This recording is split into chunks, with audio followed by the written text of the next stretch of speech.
সরকারের রক্তচক্ষু প্রশাসনের লাঠি কোনো কিছুকেই থামিয়ে রাখতে পারেনি আম জনতাকে। দিনে দিনে যারা অত্যাচারিত হয়েছে, নিপীড়িত হয়েছে, তাদের সময় এসেছে এবার রাস্তায় নামার। চট্টগ্রাম আদালতের সামনে চিন্ময় কৃষ্ণ দাস প্রভুকে নিয়ে আসা হবে প্রিজন ভ্যানে করে। আর সেখানে উপস্থিত হয়ে গেলেন শয়ে শয়ে, হাজারে হাজারে আম জনতা, সাধারণ মানুষ। আন্দোলনটা গতকালকে কোথাও যেন তীব্রতর হলো। সেই আন্দোলন পেল নতুন মাত্রা, নতুন ভাষা।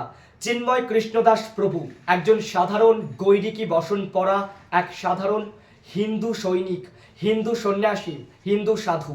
তাকে কেন অন্যায়ভাবে গ্রেপ্তার করা হয়েছে, মোহাম্মদ ইউনূসের সরকার কেন তাকে ভয় পেয়ে এইভাবে গ্রেপ্তার করেছে, সেই প্রশ্নে, সেই দাবিতে রীতিমতো উত্তাল হয়ে উঠল চট্টগ্রাম আদালতের সামনের চত্বর।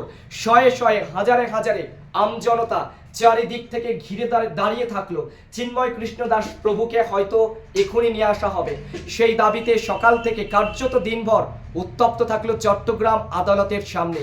দিনভর চলল পুলিশের নারকীয় অত্যাচার। আম জনতাকে লাঠি পেটা করা হলো, মারতে মারতে গায়ের চামড়া কেটে গেল কারোর, মাথা ফেটে গেল কারোর, রক্ত ঝরলো, তবুও নড়ল না আম জনতা। লড়াই কিভাবে করতে হয়, লড়াই কিভাবে জারি রাখতে হয়, মাটি কামড়ে কিভাবে দাঁড়িয়ে থাকতে হয়, বাংলাদেশের মানুষ নতুন করে বুঝিয়ে দিল। এ দেশটা তাদেরও, তারা এই দেশ ছেড়ে পালাবে না, বাংলাদেশ ছেড়ে তারা পালাবে না। কিভাবে সেই স্বভূমিতে, নিজের জন্মভূমিতে পড়ে থাকতে হয়, লড়তে হয়, লড়াকু মানসিকতার পরিচয় দিলেন তারা। মুহূর্তে আমজনতা বুঝিয়ে দিলেন, এই মাটি আমারও, উগ্রপন্থীদের জন্য এই মাটি নয়। এই মাটি অন্য কোনো শাসকের নয়, যারা রক্তচক্ষু দেখিয়ে আমজনতাকে শাসন করবে, শোষণ করবে, নিপীড়ন করবে। যখন তখন বাড়িতে আগুন লাগিয়ে দেওয়া যায় না, এটা অন্যায়, অত্যাচার। শাসকের সামনে, প্রশাসকের সামনে দাঁড়িয়ে বুক চিতিয়ে লড়াই করার জন্য বাংলাদেশ, সেটা বুঝিয়ে দিল আমজনতা আরো একবার। গতকাল দিনভর টান ভাবে উত্তেজনার মতো পরিস্থিতি থাকলো চট্টগ্রাম একেবারে আদালতের সামনে। গৈরিক বসন পরা বহু সাধু, বহু সন্ন্যাসী তারা উপস্থিত হলেন। তারা পুলিশের ব্যারিকেডকে লাথি মারলেন, যে ছবি আপনার সামনে রেখেছি। ছবি ওপারে হয়ে চলেছে, ওপারে সংবাদ মাধ্যম দেখাতে পারছে কিনা জানি না, ভয় পেয়ে আছে কিনা তারা জানি না। উগ্রপন্থীদের হাতে রয়েছে গোটা দেশটা, দেশটাকে কার্যত উগ্রপন্থীরাই চালাচ্ছে, যা ইচ্ছা তাই করছে, যাকে ইচ্ছা তাকে গ্রেপ্তার করছে। এক সাধারণ গৈরিক বসন পরা সাধু সন্ন্যাসী, তাকে এত ভয় প্রশাসনের, মিথ্যে মামলায় তাকে গ্রেপ্তার করতে হলো কেন? সেই প্রশ্নটা চোখে চোখ রেখে আঙুল দিয়ে বুঝিয়ে দিল বাংলাদেশের মানুষ। এভাবে যখন তখন যাকে তাকে গ্রেপ্তার করা যায় না। এই মাটিটা চিন্ময় কৃষ্ণ দাস প্রভুরও, এই মাটিটা আমারও, এই বিষয়টা কার্যত তারা বুঝিয়ে দিলেন। এবং যখন চিন্ময় কৃষ্ণ দাসকে একেবারে আদালতের পথে আনা হচ্ছে, চারিদিকে প্রচুর প্রিজন ভ্যান, প্রচুর গাড়ি, প্রচুর পুলিশ, যেন কোনো ভয়ঙ্কর আততায়ীকে নিয়ে আসছে। বাংলাদেশের পুলিশের সেই অমানবিক ভয়াবহ চিত্রটা ধরা পড়েছে বিভিন্ন মোবাইলের ক্যামেরায়, যা ভাইরাল হতে সময় লাগেনি। ঘটছে বাংলাদেশে ঘটনা, ছবি আসছে এপার বাংলাতে, রীতিমতো ভাইরাল হয়ে গিয়েছে। ওপার বাংলা কাঁদলে এপার বাংলাও সমান তালে কেঁদে ওঠে। কারণ এখনো বহু মানুষের পৈতৃক ভিটে রয়েছে বাংলাদেশে, এখনো বহু মানুষের আত্মীয় স্বজন, পরিবার পরিজন সব বাংলাদেশে রয়েছে। তারা ভালো নেই, এটা জানতে পারার পর থেকে এপার বাংলাও সমানভাবে কেঁদে উঠছে।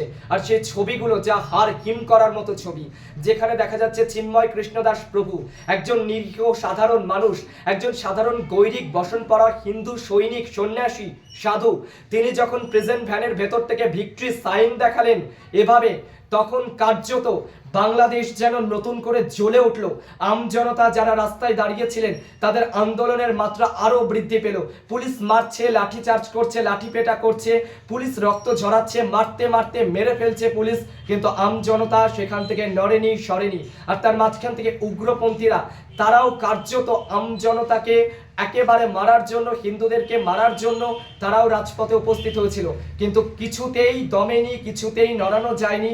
পায়ের তলার মাটি যাদের সরে গেছে, যাদের দেওয়ালে পিঠ ঠেকে গেছে, তারা প্রতিবেশী দেশ ভারতে এসে তারা থাকতে চায় না, তারা নিজেদের স্বদেশ ভূমি, নিজেদের দেশ, নিজেদের জন্মভূমিতেই তারা থাকতে চান।